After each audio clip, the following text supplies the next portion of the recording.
I stared at my laptop screen, fighting the urge to slam it shut. 28 days until the biggest leadership conference in Mobile, and my keynote speaker just bailed. After 5 years of running Brooks event planning, this could sink everything I'd built. My fingers hovered over the keyboard as I scrolled through potential replacements. The afternoon sun filtered through my office window, casting an accusatory glare across the screen. I'd promised the client, Mobile's largest tech firm, someone innovative and fresh. Now I had nothing. "Rose, your 3 o'clock is here," Amy called from reception. "Damn it," I muttered, minimizing the empty speaker list. "Send them in." The client meeting was a blur of reassurances and half-truths. Yes, everything was on track. No, they shouldn't worry about the program details yet. I felt like a fraud with every word. Back at my desk, I dove into research mode. Hour 3 of my desperate search led me to an article about innovative voices in music criticism. The author's perspective on how rhythm shapes human experience caught my attention. As I read more pieces by Gillian Cook, something shifted in my chest. Her words had a way of dancing off the page, making connections I'd never considered. I clicked through to her profile photo. Black hair fell in waves around a face that seemed to hold secrets in its slight smile. Those piercing blue eyes stared back at me through the screen. And for a moment, I forgot to breathe. "Get it together, Rose," I whispered, shaking my head. "This is business." Her credentials were impressive. Former musician turned critic, known for unconventional perspectives on art and society. The kind of speaker who could turn a stuffy leadership conference into something memorable. I found her contact information and drafted an email, then deleted it. Drafted another, deleted that too. The office had emptied hours ago. Outside my window, Mobile's nightlife was coming alive, but I couldn't leave. Not until I found a solution. I pulled up Gillian's latest article again, studying her analysis of how music creates shared experiences. My phone sat next to the laptop, her office number displayed on the screen. "Screw it," I muttered, grabbing the phone. "Sometimes desperation makes brave fools of us all." The line rang 3 times before a voice answered, low and melodic. "Gillian Cook speaking." My carefully prepared pitch evaporated. I'm Rose Brooks from Brooks Event Planning." I forced myself to breathe. "I read your piece on rhythm and human connection." It made me think differently about everything. A soft chuckle came through the line. "That's generally what I aim for." Something in her voice made my hands tremble. I launched into an explanation about the conference, the opportunity, the tight timeline. She listened quietly, occasionally humming in acknowledgement. "Interesting proposal," she said when I finished. "But I don't typically do corporate events." "I know. That's exactly why we need you." The words tumbled out before I could stop them. "These people think they know what they want to hear. You'll show them what they need to hear." Silence stretched between us. I counted heartbeats, certain I'd blown it.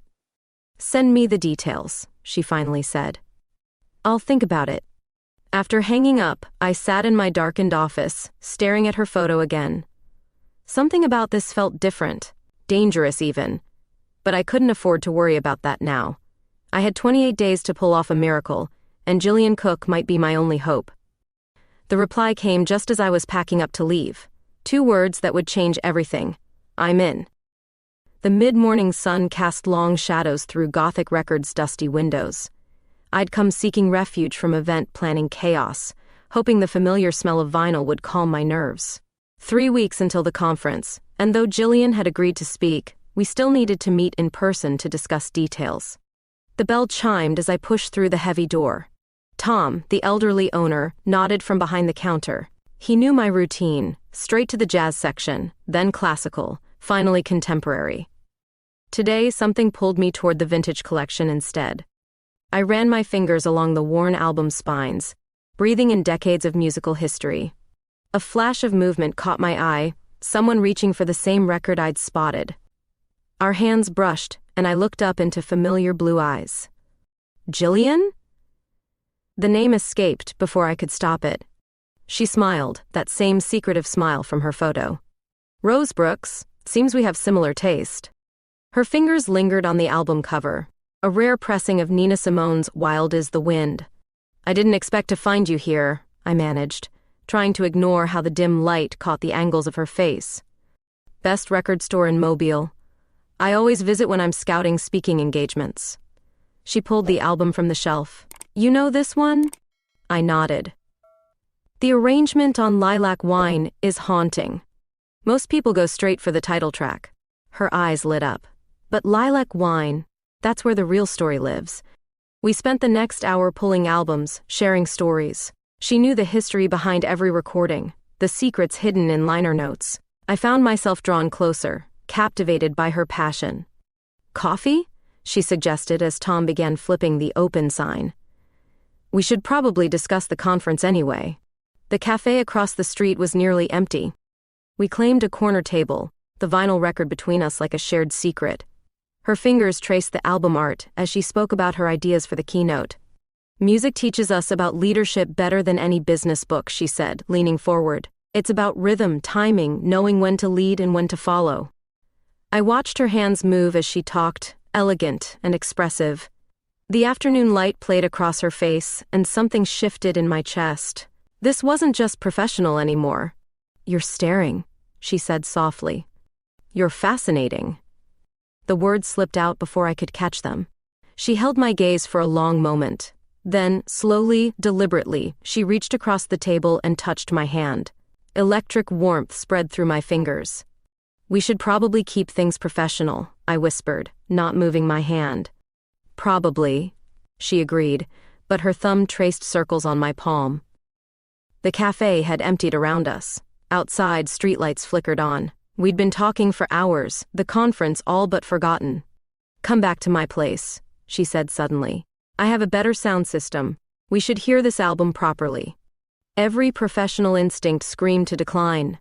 Instead, I heard myself say, lead the way. Her apartment was a monument to music. Vinyl lined the walls, instruments scattered like artwork.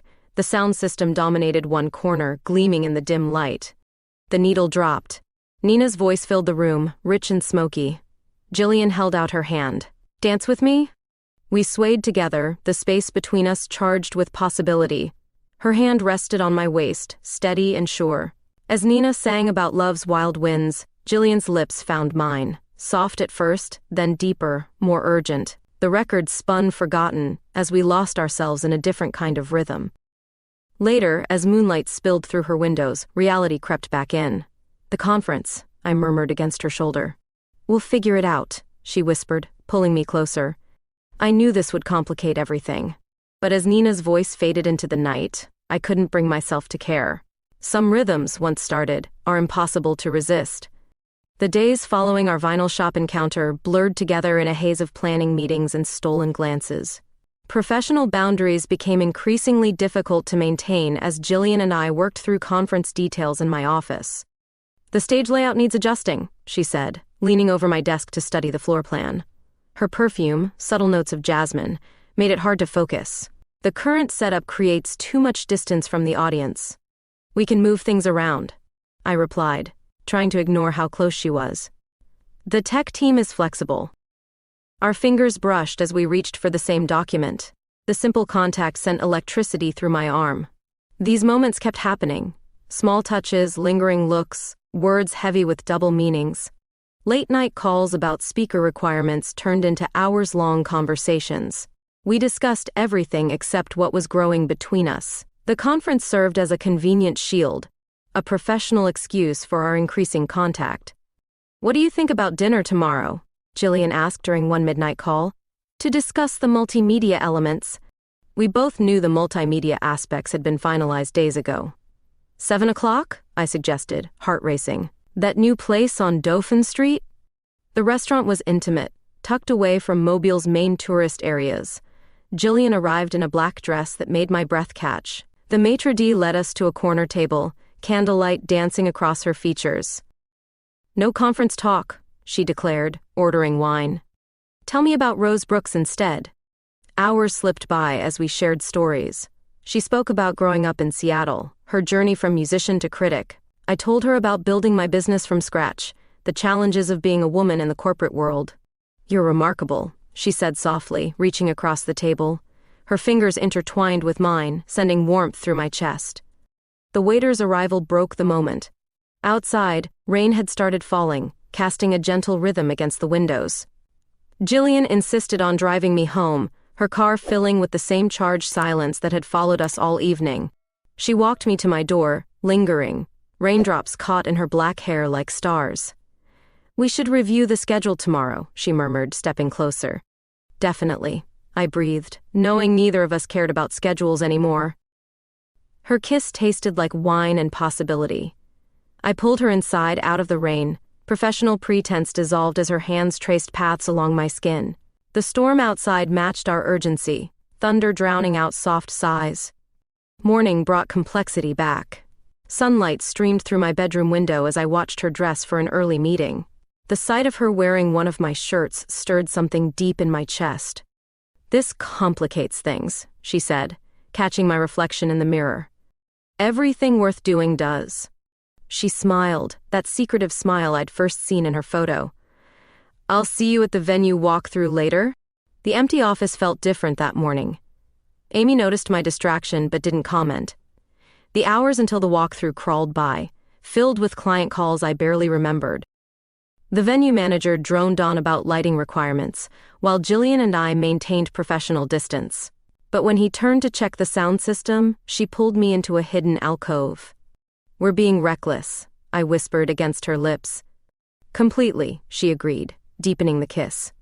The venue manager's voice echoed through the hall, forcing us apart. We emerged separately, straightening clothes, trying to look professional. But something had shifted permanently.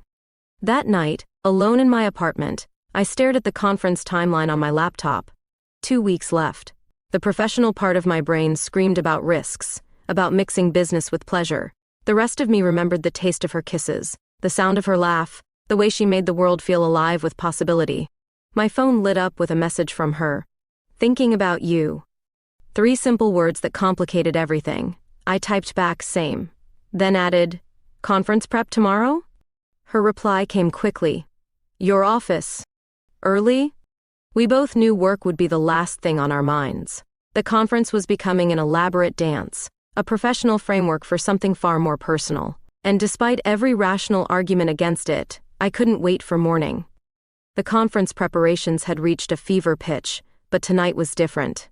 Jillian had invited me to dinner at her place, promising to cook her grandmother's secret recipe. The autumn evening wrapped around Mobile like a cool silk scarf as I drove to her apartment. She opened the door wearing an apron over casual clothes, looking more relaxed than I'd ever seen her. The apartment smelled of garlic and herbs, jazz playing softly in the background. A bottle of red wine breathed on the counter. "You're early," she smiled, pulling me inside. Perfect timing to help with the sauce. The kitchen became our dance floor as we moved around each other, chopping herbs, stirring pots, stealing tastes from each other's spoons. She taught me her grandmother's tricks for perfect pasta, her hands guiding mine through the motions. "Music makes everything taste better," she declared, turning up the volume. Miles Davis filled the space between us. She took my hand, spinning me away from the stove. "Dance with me while the sauce simmers." We swayed together in her tiny kitchen, ingredients forgotten. Her fingers traced patterns on my back, sending shivers down my spine. The song changed to something slower, more intimate. Our dancing became less movement, more embrace. "Tell me something you've never told anyone," she whispered against my ear. I pulled back slightly, meeting her eyes. "I'm terrified of how you make me feel." Her kiss tasted like wine and possibility. The pasta began to boil over, breaking our moment with a hiss. We laughed, scrambling to save dinner. The simple domesticity of it all made my heart ache. Over candlelight and perfectly al dente pasta, we talked about everything and nothing. She told stories about her years as a struggling musician, playing in dingy bars across Seattle. I shared tales of my first disastrous attempts at event planning. "I never expected this," she said, refilling our glasses. "When you called about the conference, I almost said no." "What changed your mind?" "Your voice. Something in the way you talked about creating experiences. It resonated." The dishes sat forgotten as we moved to her living room. She pulled out rare vinyl records, sharing the stories behind each one. Every song became a window into her world, her past, her passions. "This one," she said, carefully placing a record on the turntable. "This changed everything for me." The first notes of Billie Holiday filled the room. Jillian held out her hand, pulling me close. We danced slower this time, her head resting on my shoulder. The music wrapped around us like a cocoon. What happened next felt inevitable, like the natural progression of a perfect melody. Her lips found mine, gentle at first, then hungry. Clothes fell away like forgotten lyrics. The record played on as we made love on her sofa, then again in her bed. Dawn found us tangled in sheets, the early light painting patterns across her skin. Reality started creeping in with the sunrise. The conference loomed closer, our professional relationship now hopelessly intertwined with something deeper. "We should talk about this," I murmured, tracing patterns on her shoulder. "About how it complicates everything?" She propped herself up on an elbow, looking at me seriously. "Or about how neither of us wants to stop?" "Both. Neither. I don't know anymore." She kissed me softly. "Then let's not talk at all." But as I drove home later that morning, my mind raced. The conference was a week away. Our careers, my business reputation, everything hung in a delicate balance. Yet all I could think about was the way she looked in the morning light, how right it felt to wake up beside her. My phone buzzed with a message from her. "Missing you already. Conference prep at 2?" I smiled, typing back, "Can't wait." The professional and personal had become hopelessly entangled, and deep down, I knew I wouldn't have it any other way. It started with small things. A missed morning meeting that I could have sworn was scheduled for afternoon. Finding myself at the coffee shop at 3 a.m., certain it was just after lunch. Time began slipping through my fingers like water. The conference was 3 days away, but I couldn't tell you what day it was anymore. My phone became my lifeline, its digital display the only truth I could trust. Emails from clients showed timestamps that didn't match my memory. Had I really spent 6 hours in that vendor meeting, or was it only minutes? "Rose, you're late again," Amy said as I rushed into the office. "The caterers have been waiting for an hour." "That's impossible," I protested, checking my watch. "I just left home 20 minutes ago." But the calendar on my desk showed a different story. Entire chunks of my morning had vanished, swallowed by some temporal void. The caterers left frustrated, rescheduling for tomorrow, whenever tomorrow actually was. Jillian noticed during our final planning session. "You seem scattered," she said, touching my hand across the desk. "Are you sleeping?" "I think so." I rubbed my temples. "But I can't remember when. Everything's blurring together." She frowned, studying my face. "Cancel your afternoon. Come with me." I checked my phone. "It's morning, isn't it?" "Rose, it's 4 p.m. You've been staring at that same document for hours." Panic rose in my chest. The shadows in my office had shifted dramatically, but I hadn't noticed. How long had I been sitting here? The coffee on my desk was stone cold, yet I remembered getting it just moments ago. Jillian drove us to her apartment. I watched the sunset, then checked my phone to find it was actually sunrise. The city seemed to shift between day and night at random, lights flickering like a broken film reel. "Talk to me," she said, sitting me down on her couch. "When did this start?" "I don't." I closed my eyes, trying to remember. After that night we danced to Nina Simone, or was that yesterday? "Last week?" She put on a record, the familiar crackle of vinyl anchoring me to the moment. The music helped steady rhythms I could hold on to while everything else spun out of control. "Focus on my voice," she said, holding my hands. "Stay with me in this moment." Her presence felt like the only solid thing in my world. When she was near, time seemed to behave normally. The minutes flowed in the right direction, hours kept their proper length. "I think I'm losing my mind," I whispered. "You're not." Her voice was firm. "Something's happening, but we'll figure it out." She held me as I cried, fear and confusion pouring out. The record played through twice, 3 times, maybe more. I couldn't tell anymore. My phone buzzed with messages from vendors, clients, all demanding attention for the upcoming conference. But the timestamps made no sense, some from tomorrow, others from last week, all arriving simultaneously. "Stay here tonight," Jillian said. "Let me help you stay grounded." I nodded, too exhausted to argue. She ran a bath, the steam rising like time itself, curling into impossible shapes. The warm water helped, but only her touch felt real. We lay in her bed later, her arms around me like an anchor. "The conference," I mumbled. "How many days?" 3, she said softly. "We have time." But time had become my enemy, a twisted thing I couldn't trust. Only Jillian remained constant, her heartbeat a steady rhythm against my back. "Don't let go," I whispered into the darkness. "Never," she promised. Sleep came eventually, dreams mixing with reality until I couldn't tell the difference. But through it all, Jillian's presence remained my only fixed point in a world that refused to flow in straight lines anymore. Morning arrived, but I stayed in her embrace, afraid to face a world where time had lost all meaning. The conference loomed somewhere in the near future, but reaching it felt like trying to catch smoke with bare hands. At least I had her. At least that was real. 2 days before the conference, and my grip on reality was slipping faster than ever. The carefully organized event timeline had become a maze of contradictions. Vendors called about meetings I hadn't attended yet, while others complained about appointments I couldn't remember having. "The lighting crew needs your sign-off," Amy said, appearing in my office doorway. Or had she been standing there for hours? "Rose, are you listening?" I blinked, trying to focus.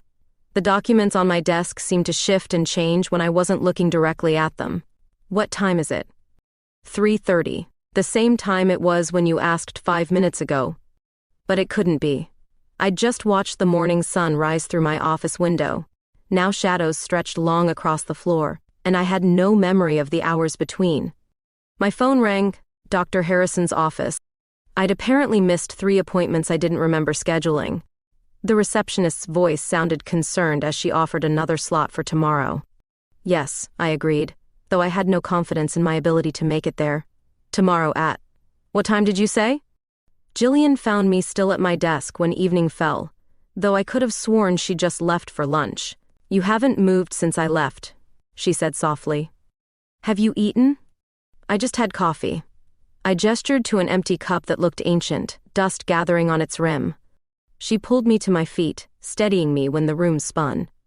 "We're getting you help."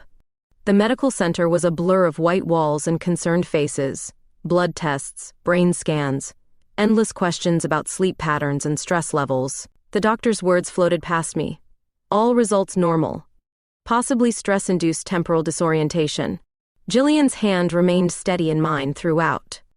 Her presence was the only thing that felt real anymore. When she spoke, time seemed to flow correctly, if only for moments.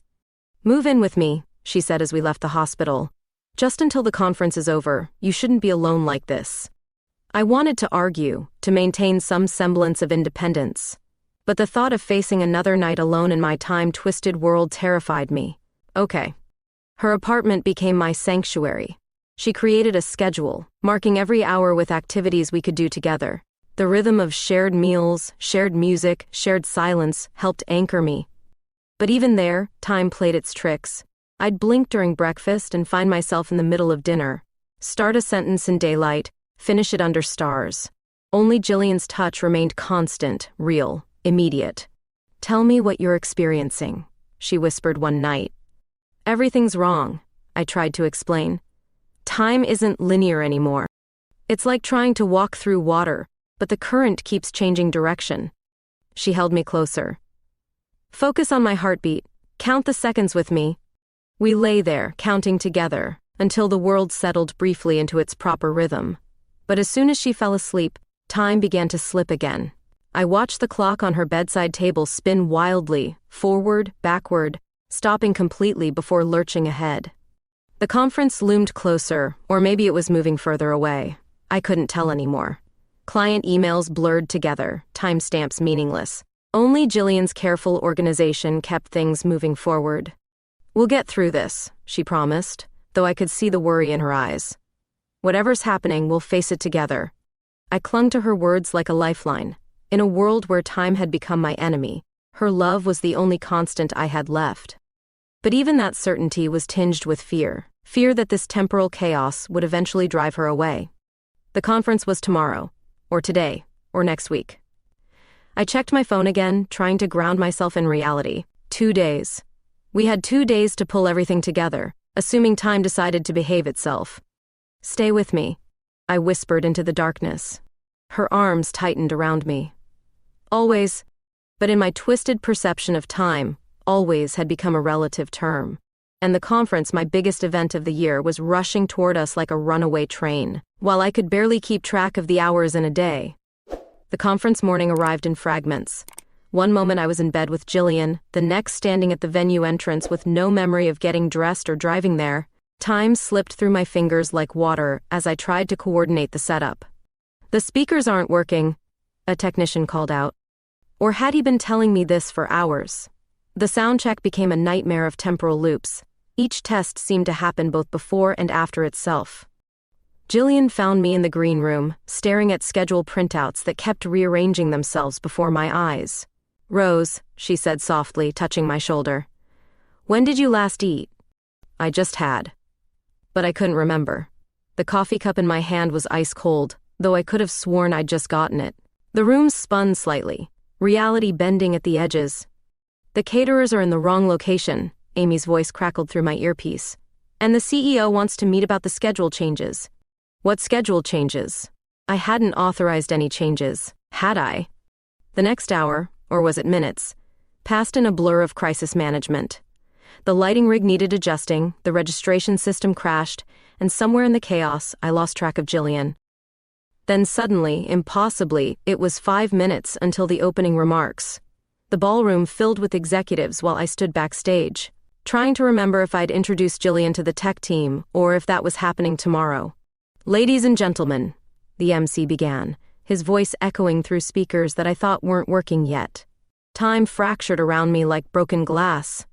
I found myself at the podium, though I didn't remember walking there. Words tumbled from my mouth, welcome speeches, introductions, professional phrases that felt rehearsed, though I couldn't remember rehearsing them. The audience blurred before my eyes. Their faces seemed to age and rejuvenate with each blink. The teleprompter scrolled at impossible speeds, showing text from both beginning and end simultaneously. Then Jillian was there, catching me as I stumbled backward. The world tilted sideways as she guided me off stage. Her arms were the only solid thing in a reality that had become liquid. "I can't," I whispered, or maybe shouted. "Everything's wrong. The timing, the schedule, it's all falling apart." She held me tighter as I broke down. Tears fell upward, defying gravity just as time defied logic. The conference sounds faded to white noise, then rushed back like a tidal wave. "Let it out," she murmured, leading me to a private room. "I've got you." We ended up on the floor, my head in her lap as sobs racked my body. Her fingers combed through my hair, each stroke pulling me back to the present moment. "The conference," I managed between breaths. "They're waiting." "Amy's handling it," Jillian assured me. "Focus on my voice." She began humming, that same Nina Simone song from the record shop. The melody wrapped around us like a cocoon, creating a pocket of stable time in the chaos. Her lips found mine, gentle and grounding. The kiss deepened, desperate and healing. Time seemed to pause, then restart with proper rhythm. For those precious moments, everything made sense again. "I love you," she whispered against my mouth. Through every twisted minute. The words echoed in the space between seconds. I pulled her closer, needing her stability, her reality. We made love there in the conference center's private room, time bending around us but never breaking our connection. Afterward, wrapped in her arms, I could almost pretend everything was normal. But the sounds of the conference filtered through the door, reminding me of the chaos waiting outside. "We have to go back out there," I said reluctantly. She helped me to my feet, straightening my clothes with careful hands. "Together," she promised. The conference continued without me, a symphony playing in another room while I tried to remember how to conduct. But Jillian's hand remained steady in mine, a constant in my fracturing world. Back in Jillian's apartment, surrounded by her records and instruments, we began piecing together the puzzle of my temporal displacement. She sat cross-legged on the floor, notebook in hand, while I tried to map out when the distortions had started. "Tell me again about the first time you noticed something was wrong," she said, flipping through pages of notes. I closed my eyes, trying to focus. It was after our first kiss at Gothic Records. Time felt stretchy that day, like elastic pulling in different directions. She scribbled something down. "And it got worse after we became closer?" "Yes, no, I don't know." I ran my fingers through my hair in frustration. Everything started blurring together after that night with Nina Simone. Jillian set down her notebook, reaching for my hand. What were you feeling that night? Scared, excited. Like everything I thought I knew about myself was changing. Her eyes widened slightly. And the time distortions, they're worst when you're anxious about us, aren't they? I thought about it, memories sliding around like mercury. The first major episode was after we spent the night together, when I was worried about mixing business with pleasure. And yesterday at the conference? She moved closer, her presence steadying the spinning world. I was terrified of losing everything, my reputation, the business, you. She pulled me into her arms and immediately time settled into its proper rhythm. You're not losing anything, she whispered against my hair, especially not me. We spent hours tracking patterns, discovering that my temporal displacement always coincided with emotional turmoil about our relationship. The more I tried to fight my feelings for her, the more time fractured around me. It's like your subconscious is literally bending time, Jillian mused, reviewing our notes. Trying to either slow things down or speed them up, depending on what you're afraid of.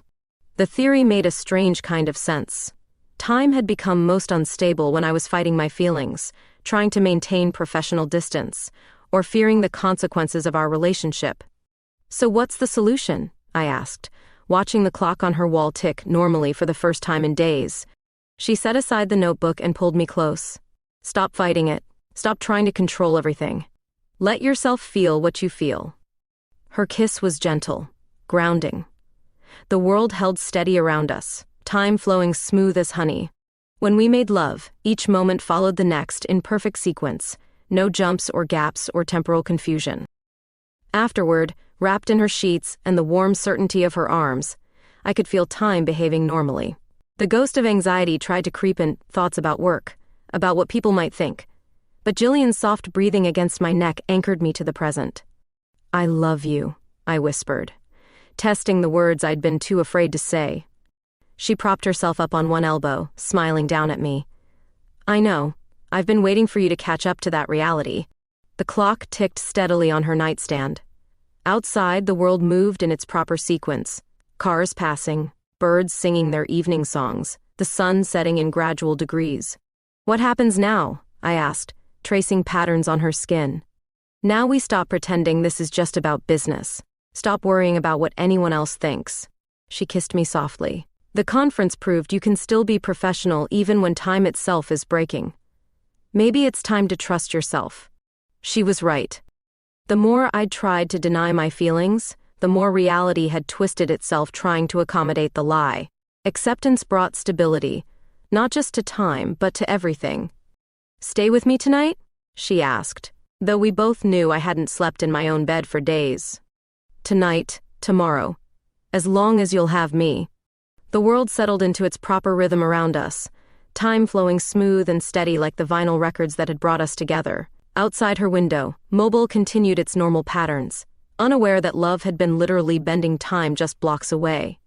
For the first time in weeks, I fell asleep without checking my phone, without counting seconds, without fear of waking in the wrong moment. Jillian's heartbeat kept perfect time against my back, a rhythm I could finally trust to stay steady. The morning after our breakthrough, I woke to sunlight streaming through Jillian's windows in proper linear fashion. Time had settled into its natural rhythm, each moment following the next like notes in a well-composed song. I found Jillian in the kitchen, making coffee and humming Nina Simone. The domesticity of it struck me, how natural it felt to wake up here, to share these quiet morning moments. Your phone's been buzzing, she said, passing me a steaming mug. Amy sent the conference feedback forms. I checked the messages, half expecting the timestamps to be scrambled. But everything appeared in correct chronological order. The feedback was overwhelmingly positive, despite my temporal crisis during the event. They loved your keynote, I told her, scrolling through comments. Innovative, thought-provoking, exactly what our company needed. She smiled, wrapping her arms around me from behind. And no one noticed the event planner having an existential time crisis? Apparently not. I leaned back into her embrace. Amy handled everything perfectly. The next few days passed in normal sequence as we settled into a routine. Mornings meant coffee and quiet conversation. Days were filled with work, me coordinating post-conference details, Jillian writing her next piece. But questions lingered, professional boundaries still unclear. The business world of mobile was small, gossip traveled fast. How would clients react to their event planner dating a prominent speaker? "You're thinking too loud," Jillian said one evening as we cooked dinner together. "I can practically hear the wheels turning." I stirred the sauce, trying to organize my thoughts. "We need to figure out how to handle this professionally." She turned down the heat under the pasta, then faced me. "What exactly are you worried about?" "Everything, nothing." I set down the spoon. "I've spent years building my reputation, being seen as professional, reliable, stable. And you think loving me makes you less of those things?" The question hung in the air between us. I thought about the conference, how even with time literally falling apart, we'd maintained professionalism. How Amy and the team had stepped up, proving my business was more than just me. "No," I finally answered. "It makes me more." When I stopped fighting this, everything fell into place. She crossed the kitchen, pulling me close. "Then maybe it's time to stop hiding." The sauce began to bubble, but we stayed locked in that embrace. Time moved forward steadily, each second precious and properly ordered. Later that night, curled together on her couch, we made plans. Professional boundaries would stay in place. No more speaker engagements at my events. Clear disclosure to clients when our worlds intersected. "I'm thinking of expanding my writing," Jillian mused, playing with my hair. "More cultural criticism, less industry analysis. Different circles entirely." The idea lifted a weight I hadn't realized I was carrying. We could build our lives together while maintaining professional independence. Morning brought more clarity. I called an emergency team meeting at the office, ready to be honest with my staff. "I have something to tell you," I began, but Amy cut me off. "About you and Jillian?" She smiled. "We've known since the record store. You're not exactly subtle, boss." The acceptance in their faces brought tears to my eyes. They'd known, supported us, covered for my temporal confusion without question. That evening, celebrating with Jillian, time flowed smooth as wine. No more gaps, no more confusion, no more fighting against the current of my own heart. "To new beginnings," she toasted, her blue eyes sparkling. "To being exactly where we're meant to be," I replied. The clock on her wall ticked steadily forward, marking moments I no longer wanted to escape. We had found our rhythm, personal and professional lives falling into perfect harmony. Outside, Mobile's autumn evening painted the sky in sunset colors. Inside, we danced to Nina Simone, each step in perfect time with our hearts and with each other. As autumn deepened in Mobile, our lives settled into a new rhythm. Time flowed naturally now, each moment precious and properly ordered. Jillian and I had found our balance, personal joy harmonizing with professional success. One evening, while sorting through old records at her apartment, she surprised me with an idea. "Let's start a monthly music salon," she suggested, holding up a vintage jazz album. "Combine your event planning skills with my musical knowledge." The concept excited me immediately. A gathering where people can experience music deeply, not just as background noise? Exactly. She put on the record, letting soft jazz fill the room. "You create the atmosphere, I'll guide the musical journey." We spent hours planning the first event. My time management skills paired perfectly with her artistic vision. The guest list would be intimate, music lovers, artists, creative souls seeking connection. The first salon transformed her apartment. Candlelight cast warm shadows as guests arrived, each bringing a treasured record to share. Jillian guided conversations about rhythm, emotion, and memory. "Music marks time differently than clocks," she told the group, catching my eye with a private smile. "It measures moments by heartbeats, by breaths, by feelings." The evening flowed perfectly, each song leading naturally to the next. Strangers became friends, sharing stories between tracks. I watched Jillian in her element, passionate and engaging, making everyone feel part of something special. As weeks passed, the salons became Mobile's best-kept secret. Each month brought new faces, new music, new connections. We created traditions, opening with Nina Simone, closing with whatever record had sparked the deepest conversation. One night, after our guests had left, Jillian pulled me close for a dance. "Remember when we first met? Over that Nina Simone album?" "How could I forget? You changed everything." She kissed me softly. We changed everything, together. The next day, I found a small package on my desk at work. Inside was a first pressing of Wild as the Wind, the album that had brought us together at Gothic Records. For our collection, Jillian's note read. The first of many. That evening, we played the album in her apartment, now our shared space filled with merged record collections and mingled memories. As Nina's voice filled the room, Jillian took my hand. Move in with me, she said simply. Officially, time stood perfectly still for one beautiful moment, then moved forward with absolute clarity. Yes. We celebrated by dancing, the music wrapping around us like a familiar embrace. Outside, Mobile's lights twinkled in the distance. Inside, we had created our own world of rhythm and harmony. The next salon became a celebration of love, not just ours but all kinds of love expressed through music. Our guests brought songs of joy, of longing, of connection. Jillian and I shared our story through carefully chosen tracks. Music brought us together, she told the group, but love keeps time steady.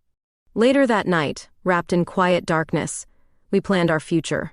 More salons, maybe a small music venue someday. Dreams built on the foundation of shared passion and trust. We should have known, I mused, tracing patterns on her skin. That record shop meeting wasn't chance? No, she agreed, pulling me closer. It was rhythm finding its perfect tempo. Mobile's autumn chill crept in through open windows, but we stayed warm in our cocoon of blankets and vinyl spinning dreams. Time moved forward steadily, each moment precious and properly ordered, our hearts beating in perfect time. The conference hall buzzed with anticipation. 1 year had passed since my temporal crisis, and now I stood backstage at my biggest event yet, a revolutionary music and business symposium. With Jillian as the keynote speaker. Ready? Amy appeared beside me, clipboard in hand. We're at capacity, every seat filled. I checked my watch, time moving steady and true. How's our speaker doing? See for yourself. Amy nodded toward the green room. I found Jillian reviewing her notes, looking stunning in a tailored suit. The sight still took my breath away, even after all these months together. The event planner shouldn't be distracting the keynote speaker, she teased, pulling me close. Just checking on my most important presenter. I straightened her collar. Nervous? With you running things? Never. The main hall filled with industry leaders, artists, and entrepreneurs, all drawn by the promise of bridging business and artistic worlds. Our monthly salons had grown into something bigger than we'd imagined, catching attention across the Gulf Coast. Ladies and gentlemen, I took the stage, time flowing perfectly around me. Welcome to the first annual Rhythm of Business Summit. The spotlights felt warm as I introduced our event. No temporal distortions, no anxiety, just pride in what we'd built together. Our keynote speaker needs no introduction in Mobile's cultural scene, I continued. But you might not know that she changed my life in ways that defy time itself. The audience stirred with interest. Jillian stepped into the light, squeezing my hand as we passed. Her presence on stage was magnetic, commanding attention without effort. Time and rhythm, she began, shape everything we do, in business, in art, in love. Her speech wove together everything we'd learned. How rigid control suffocates creativity, how letting go sometimes means finding yourself, how love can literally bend time until you learn to flow with it. I watched from the wings, remembering that first phone call, that chance meeting at Gothic Records, that moment time first slipped its tracks. Every scattered second had led us here. The standing ovation lasted 5 perfect minutes. Jillian found me backstage afterward, eyes bright with triumph. There's one more thing, she said, reaching into her pocket. Time slowed, not in chaos, but in beauty. As she dropped to one knee, the ring caught the stage lights, scattering rainbows like a disco ball. Rose Brooks, she said softly, will you keep time with me forever? Tears blurred my vision as I pulled her to her feet. Yes, I whispered against her lips, in every moment. The news spread through the conference like wildfire. Congratulations poured in from speakers, attendees, even the corporate clients who'd once made me fear for my professional reputation. Later, at Gothic Records, we found that same Nina Simone album that had started everything. Tom insisted we take it, a wedding gift, he said. I knew when you both reached for it, he winked. Some rhythms are just meant to sync. We closed the day with an impromptu salon in our apartment, surrounded by friends, family, and the vinyl collection that had grown with our love. As Nina's voice filled the room, I held my fiancé close. Think time will ever slip again? Jillian murmured against my ear. I considered the ring on my finger, the steady beat of her heart against mine. No, I smiled. We found our perfect tempo. The mobile night sparkled beyond our windows, time flowing smooth as music. Tomorrow would bring new challenges, new rhythms, new songs to add to our collection. But for now, we danced, letting love keep perfect time.